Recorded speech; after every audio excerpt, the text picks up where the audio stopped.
नमस्कार, स्वागत है आपका ईटी नाउ स्वदेश पर। मैं हूं आपके साथ पूजा त्रिपाठी और आप देख रहे हैं योर स्टॉक्स। और मुंबई स्टूडियो से प्रशांत भी हमारे साथ मौजूद हैं। और इस शो में सवाल पूछने का तरीका बेहद ही आसान है। आप हमें फ़ोन कर सकते हैं, अपने सवाल व्हाट्सएप करिए।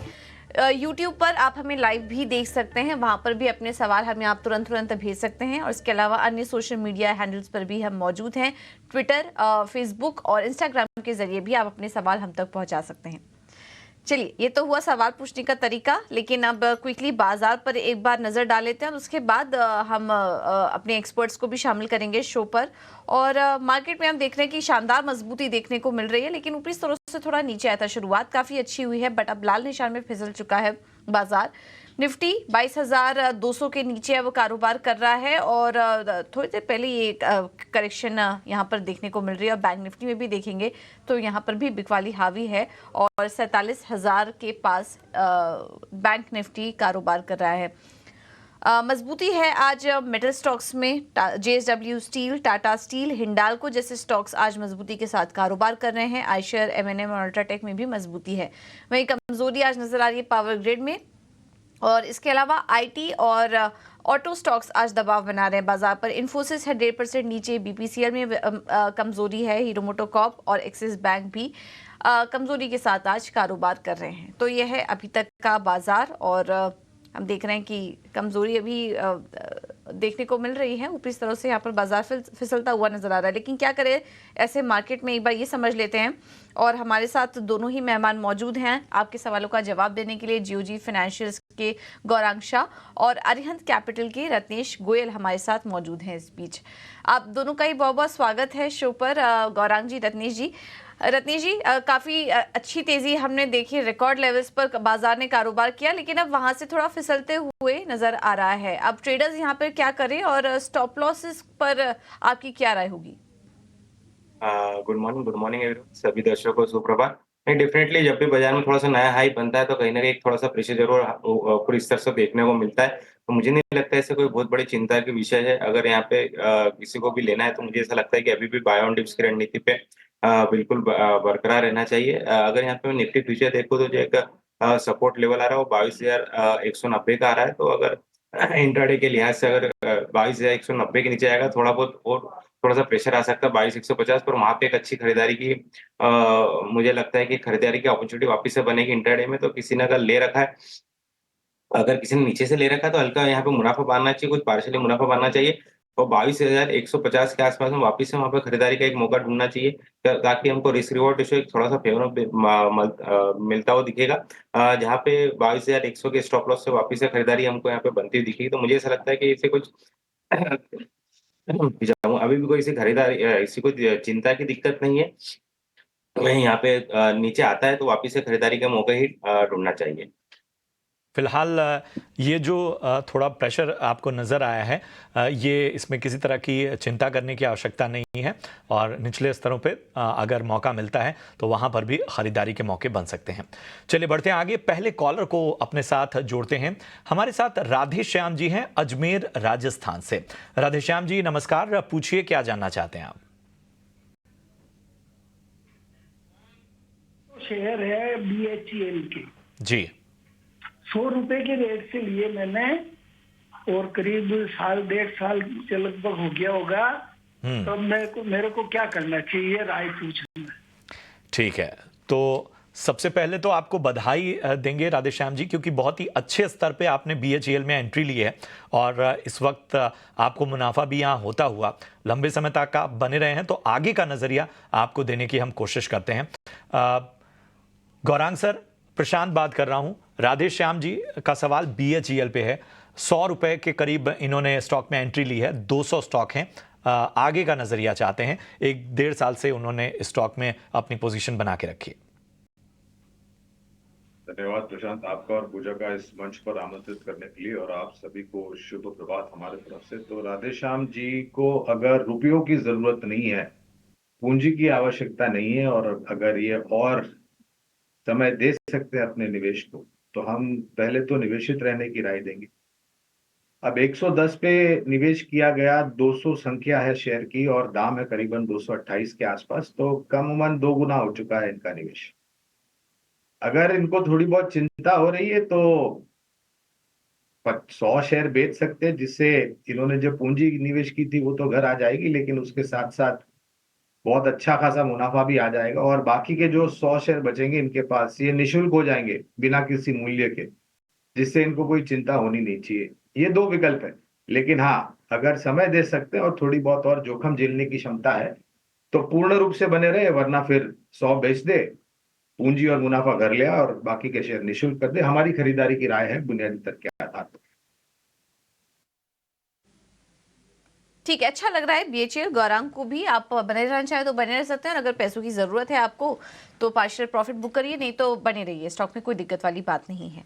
अगला सवाल हमें भेजा है पटना से नीरज ने, वो हमारे साथ फोन लाइन पर बने हुए हैं। नीरज जी नमस्कार, सवाल पूछिए अपना। नमस्कार मैम। मैम मेरे पास एसबीआई का शेयर है मैम 12। मैम मैंने इसको 723 रुपए में खरीदा था। कितना और मेरा समय दे लॉन्ग सकते हैं टर्म आप? का व्यू है। अच्छा ठीक है, थोड़ा ऊपरी लेवल पर ले लिया मेरे ख्याल से, हाल फिलहाल की खरीद है आपकी, लेकिन चलिए कोई बात नहीं। एसबीआई अच्छा सिलेक्शन है आपका, ये तो कहना पड़ेगा।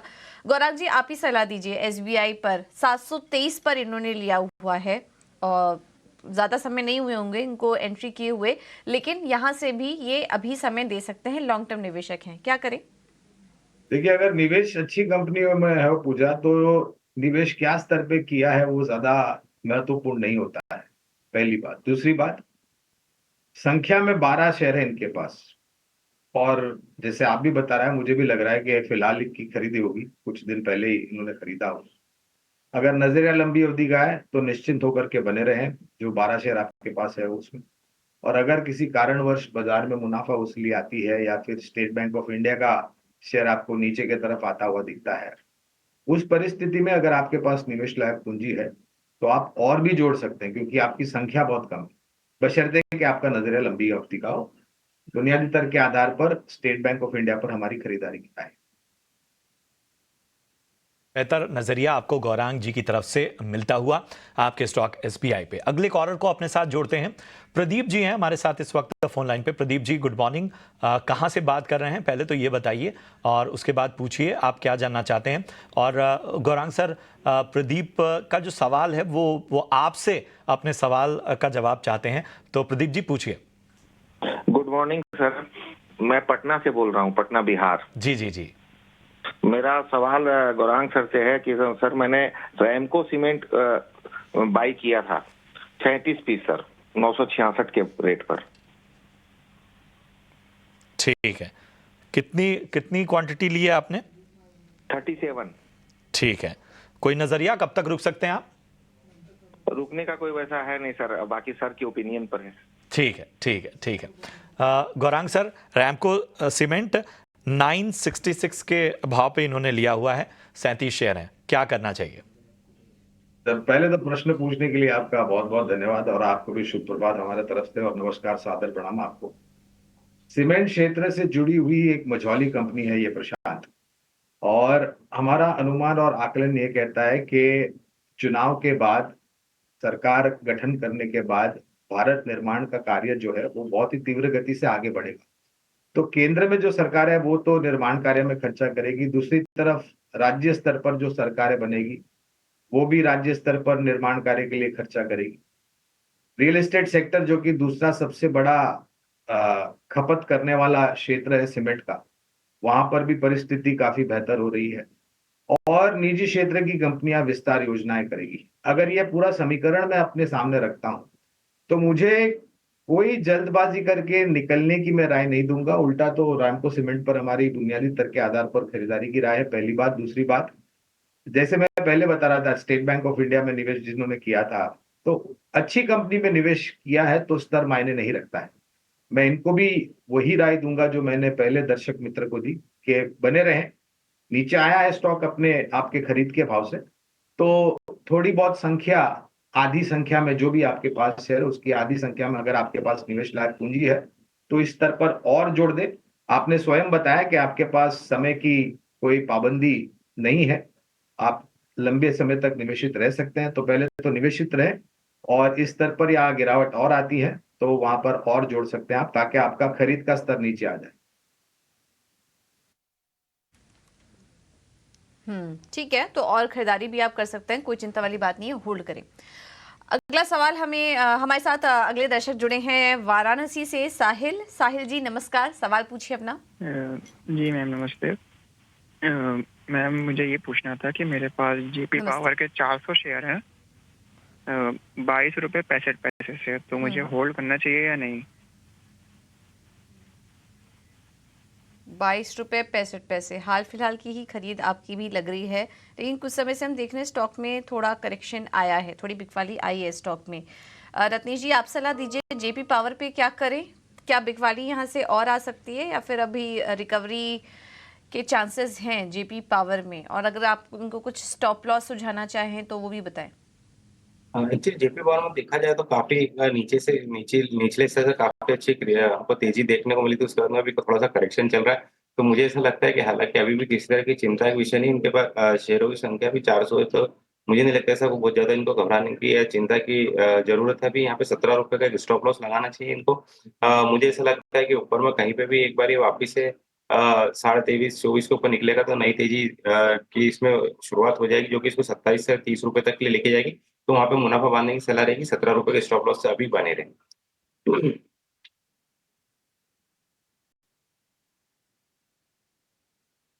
राय इस वक्त आती हुई रत्नेश जी की तरफ से। चलिए कुछ सवाल हम यूट्यूब से भी लेते हैं। एक हमारे दर्शक है अभिषेक डांगी, जिन्होंने नैल्को पर अपना सवाल पूछा है। नैल्को पर शॉर्ट टर्म नजरिया फिलहाल अभिषेक डांगी जो यूट्यूब के जरिए उन्होंने अपना सवाल भेजा है वो जानना चाहते हैं। रत्नेश जी आपके पास ही आना चाहूंगा, नैल्को पे तो व्यू दीजिए ही, इसके अलावा एक हमारे दर्शक हैं देवदास जो कि वोल्टास पे नजरिया चाहते हैं। 800 शेयर हैं 900 के भाव पे, तो नैल्को पे जरा शॉर्ट टर्म नजरिया दीजिए और वोल्टास जो है वो 900 रुपए की खरीद है, क्या करना चाहिए?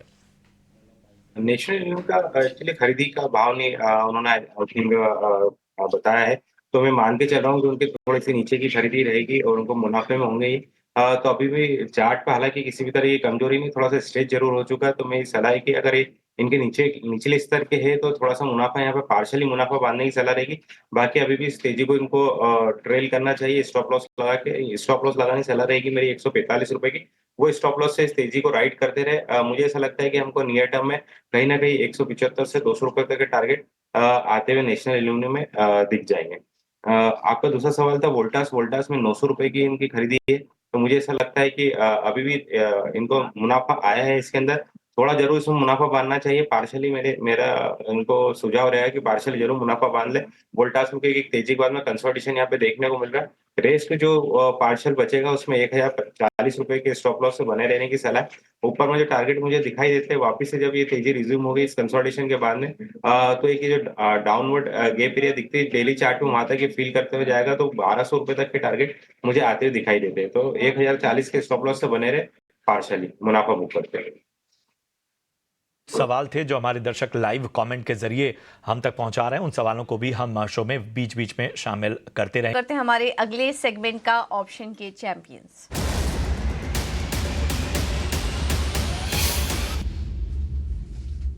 और ऑप्शन के चैंपियन रणनीति बताने के लिए हमारे साथ मौजूद हैं स्वास्थ्य इन्वेस्टमेंट के संतोष Meena. Santosh ji thank you so much समय देने के लिए। बताइए क्या रणनीति होगी आज आपकी?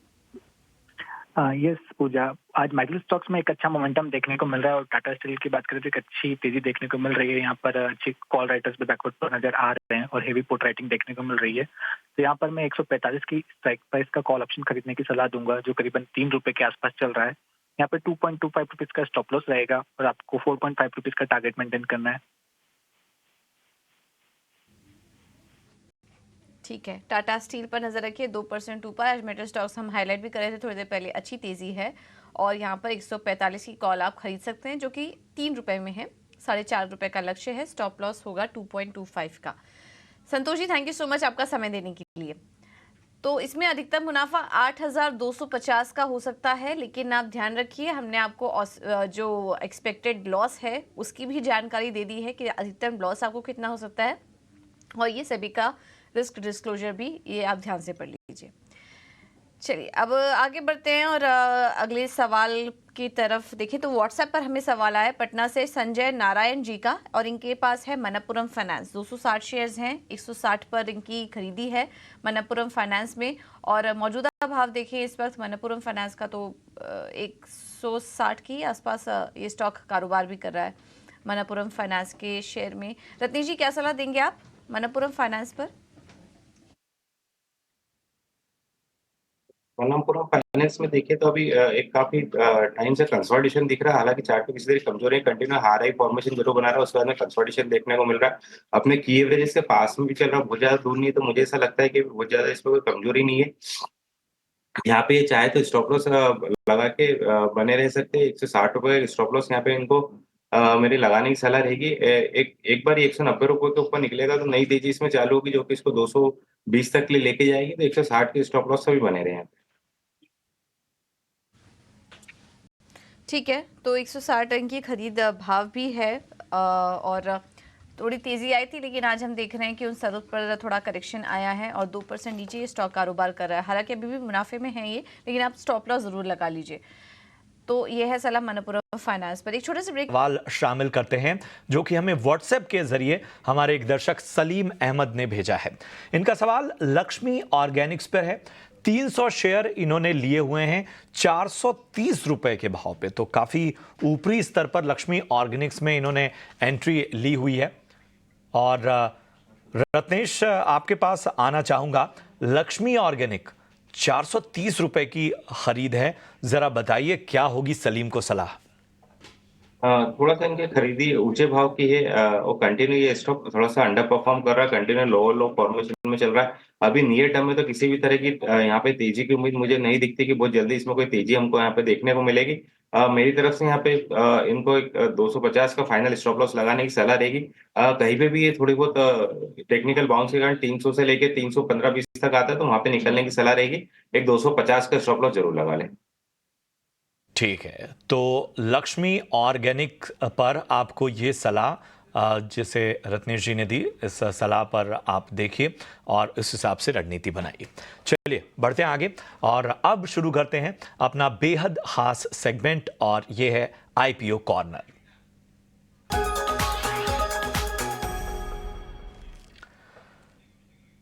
तो आईपीओ कॉर्नर में स्वागत है आपके साथ। मैं हूं अभिषेक। आज से जूनिपर होटल्स का आईपीओ खुल गया है।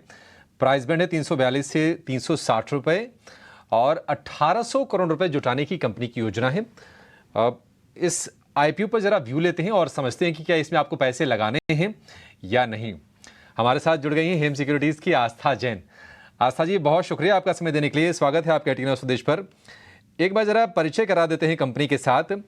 1985 में ये कंपनी बनी है। हयात ब्रांड के होटल चलाती है, लग्जरी होटल डेवलपमेंट का भी कारोबार करती है और मुंबई, दिल्ली, अहमदाबाद और हम्पी में होटल्स हैं। लखनऊ और रायपुर में भी कंपनी के होटल्स हैं। तो लग्जरी होटल्स में ऑपरेट कर रही कंपनी है। आशा जी, बताइए कंपनी आपको ये लग कैसी रही है और इस पर क्या रणनीति बनाएं? Good morning Abhishek ji. देखिए, ये बिल्कुल जिस तरह से देखा जाए तो एक स्ट्रेटेजिक पार्टनरशिप है। एक होटल डेवलपर है और एक होटल ऑपरेटर है। डेवलपर बोले तो सराफ ग्रुप और ऑपरेटर बोले तो हयात। तो इन दोनों के बीच में ये स्ट्रेटेजिक पार्टनरशिप से ये हुआ है, जिसमें डेवलप तो सराफ ग्रुप करते हैं लेकिन ऑपरेट पूरा हयात जो out of India based company है उनका रहता है। अब अगर मैं सराफ ग्रुप की बात करूं तो 45 वर्षों का एक्सपीरियंस इनको होटल डेवलपमेंट में है। तो एक्सपीरियंस्ड प्रमोटर बेस है। इनके 7 होटल्स हैं। आपने बिल्कुल यहाँ पे सही बताया। और बड़ी बड़ी सिटीज में इनके होटल है, जैसे कि बॉम्बे में हो गया है, फिर अहमदाबाद में है, दिल्ली में है, इस तरह से है। तो अभी इसमें लगाने की सलाह है। तो मेरे हिसाब से अगर इस आईपीओ को देखा जाए तो रेटिंग तो हम सब्सक्राइब की दे रहे हैं, लेकिन लॉन्ग टर्म के लिए लगाने की सलाह है। लॉन्ग टर्म का अगर पर्सपेक्टिव हो तो लगाएं। तो जिसका भी यहाँ पे लॉन्ग टर्म पर्सपेक्टिव है उस हिसाब से मैं लगाने की सलाह दे रही हूँ। उसके पीछे के कुछ कारण है अभिषेक जी। देखिए, अभी तक के जो फाइनेंशियल्स हैं उसमें कंटिन्यूअसली लॉसेस दिखाए हैं कंपनी ने, लेकिन आगे जाते हुए कुछ एक फैक्टर्स ऐसे हैं जिसके की चलते फाइनेंशियल परफॉर्मेंस सुधरेगी और इसी वजह से हम ऑप्टिमिस्टिक हैं इस काउंटर पे लॉन्ग टर्म के लिए। तो राय ये रहेगी कि लॉन्ग टर्म पर्सपेक्टिव हो तो लगाएं। लिस्टिंग डे के दिन की बात करें तो हो भी सकता है और नहीं भी हो सकता, कुछ गेन मिले, उसका बहुत यहाँ पे ज्यादा मेरे को लगता नहीं है प्रभाव रहेगा लिस्टिंग गेन का, इसीलिए लॉन्ग टर्म के हिसाब से लगाने की सलाह रहेगी इस आईपीओ में। ठीक है, लॉन्ग टर्म का नजरिया तो ही लगाएं। लिस्टिंग गेन की ज्यादा उम्मीद ना करें, हो भी सकता है नहीं भी हो सकता है, शायद डिस्काउंट पर भी लिस्ट हो। लेकिन आस्था जी 1800 करोड़ रुपए का ठीक ठाक साइज है और ये पूरा का पूरा फ्रेश इशू है। हालांकि कुछ कर चुकाने पर करेंगे, कॉर्पोरेट पर्पजेस पर कुछ पैसे खर्च किए जाएंगे, लेकिन क्या ये पॉजिटिव है पूरा का पूरा फ्रेश इशू? जी बिल्कुल, मैं अब इसी पॉइंट पे आ रही थी कि मैं लॉन्ग टर्म के लिए क्यों मैं यहाँ पे पॉजिटिव हो रही हूँ। और लिस्टिंग डे के दिन की भी बात की तो अभिषेक जी मैं बोलना चाहूंगी, डिस्काउंट लिस्टिंग की यहाँ पे उम्मीद काफी कम है। मेरे को नहीं लगता कि डिस्काउंट में लिस्ट होगा, लेकिन हम सब जानते हैं अगर मार्केट का मूड माहौल साथ नहीं दिया तो उसकी कोई भी यहाँ पे गारंटी नहीं लेता। लेकिन ये एक जरूर पॉसिबिलिटी लगती है कि लिस्टिंग अगर किसी वजह से ऊपर भी होती है तो बहुत बड़े गेन तो नहीं होंगे, तो फिर बहुत मामूली से रिटर्न जैसे कि 5% इस तरह के गेन अगर होते हैं तो उसके लिए ना ज्यादा ध्यान में रखते हुए और लॉन्ग टर्म के लिए ध्यान में रखते हुए ही, इसीलिए हम यहाँ पे लॉन्ग टर्म की ज्यादा सलाह दे रहे हैं। अब इसके पीछे के कारण देखिए, सबसे पहले मैंने बोला लॉसेस में है, लेकिन अभी क्या हो गया है कि इन्होंने एक सब्सिडियरी का एक्विजिशन किया है और जो ये सब्सिडियरी है बेसिकली देखा जाए तो ये जो सब्सिडियरी है उसके प्रॉफिट्स अब जाके जो नेक्स्ट फाइनेंशियल ईयर है उसमें ऐड होने लगेंगे, स्पेशली इबिट्टा लेवल पे। जब भी हम होटल कंपनियों को यहाँ पे वैल्यूएशन करते हैं तो ईवी बाय इबिट्टा का मल्टीपल भी देखा जाता है। तो ईवी बाय इबिट्टा अभी बहुत हाई लगता है क्योंकि ऑपरेटिंग लेवल पे तो ये प्रॉफिट में है लेकिन बॉटम लाइन में लॉसेस में है। तो ईवी बाय इबिट्टा उस हिसाब से 37 का पी मल्टीपल आता है। लेकिन फॉरवर्ड लुकिंग अगर मैं यहाँ पे बात करूं तो अब जो एक्विजिशंस हुए हैं, जो सब्सिडरीज बनी है, वो सब्सिडरीज का सीधा सीधा यहाँ पे ऑपरेटिंग प्रॉफिट में इजाफा होगा। दूसरी तरफ जिस तरह से आपने भी बोला कि ऑब्जेक्ट ऑफ इश्यू क्या है, रीपेमेंट और प्रीपेमेंट ऑफ डेट, तो जब ये वाला ऑब्जेक्ट ऑफ इश्यू फुलफिल होगा तो तकरीबन 1500 करोड़ का, क्योंकि अभी की डेट में 2200 करोड़ का डेट इनकी बुक में है, उसमें से 1500 करोड़ का जब रीपे हो जाएगा जिसकी की रेट ऑफ इंटरेस्ट 10.5% या 10.8% के आसपास आती है, तो उससे जो इंटरेस्ट में सेविंग होगी वो भी डायरेक्ट फाइनेंशियल्स में ऐड होगी। तो ये दो महत्वपूर्ण कारण है जो मुझे लगते हैं आगे जाके यहाँ पे फाइनेंशियल्स को मजबूती देंगे और इसी वजह से मुझे इसमें लॉन्ग टर्म नजरिया ज्यादा ऑप्टिमिस्टिक लगता है। और देखा जाए तो ग्रुप यहाँ पे काफी अच्छा है। और एक और जो इसका पॉजिटिव पॉइंट है कि इनकी जो ऑपरेटिंग प्रॉफिट मार्जिन है वो हाईएस्ट इन द इंडस्ट्री है। 40% के इबिट्टा मार्जिन पे ये रन कर रहे हैं और आगे जाते हुए ये मार्जिन सस्टेन ही रहेंगे और इनकी जो ग्रोथ आएगी, क्योंकि ये और भी एक्सपेंशन में लगे हुए हैं, तो 20% की CAGR ग्रोथ से ये टॉप लाइन को बढ़ाते रहेंगे। तो ये सभी पैरामीटर्स आगे जाते हुए इस कंपनी के लिए ये संकेत दे रहे हैं कि फाइनेंशियल्स में मजबूती होगी और इसीलिए रिकमेंडेशन रहेगी कि लिस्टिंग गेन को ध्यान में ना रखते हुए लेकिन लॉन्ग टर्म को ध्यान में रखते हुए इसमें लगाया जाए।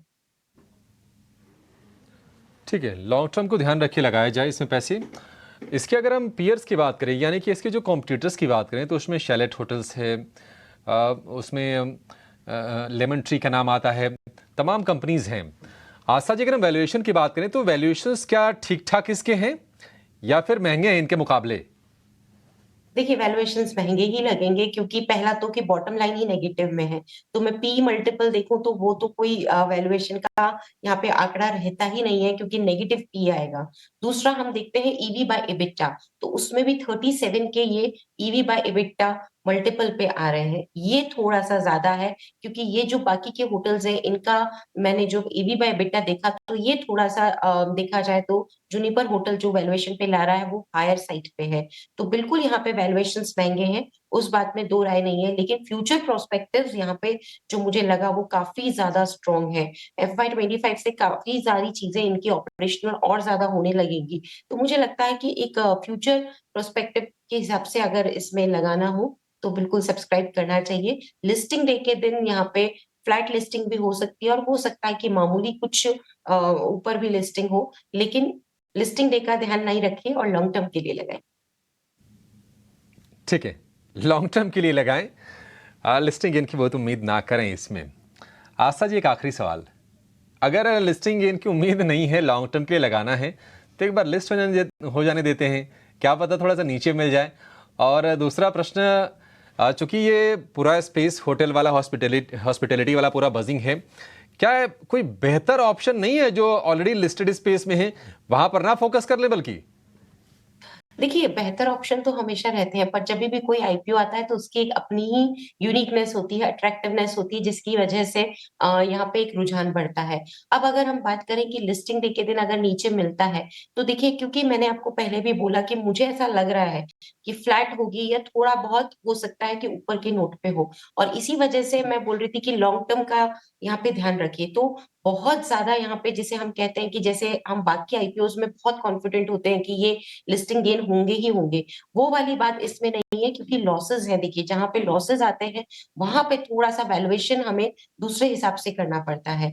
तो उस हिसाब से अगर रिस्क ले सकते हैं तो लॉन्ग टर्म के लिए लगाइए, क्योंकि चांसेस मुझे डिस्काउंट लिस्टिंग के कम लगते हैं। अगर डिस्काउंट लिस्टिंग नहीं हुई तो जो भाव पे ये मिल रहा है, फिर उसके नीचे के मिलने के चांसेस अभी के हिसाब से, माहौल के हिसाब से तो कम लगते हैं। तो उस वजह से ही मैं बोल रही हूँ कि अभी भी अगर लगाना हो तो लॉन्ग टर्म के लिए लगाइए। ठीक है, लॉन्ग टर्म के लिए लगाइए जुनिपर होटल्स में। आशा जी, बहुत शुक्रिया आपका समय देने के लिए और इस पर विस्तार से चर्चा करने के लिए और अपनी राय हमसे साझा करने के लिए। फिलहाल आईपीओ कॉर्नर में इतना ही, लेकिन आगे देखिए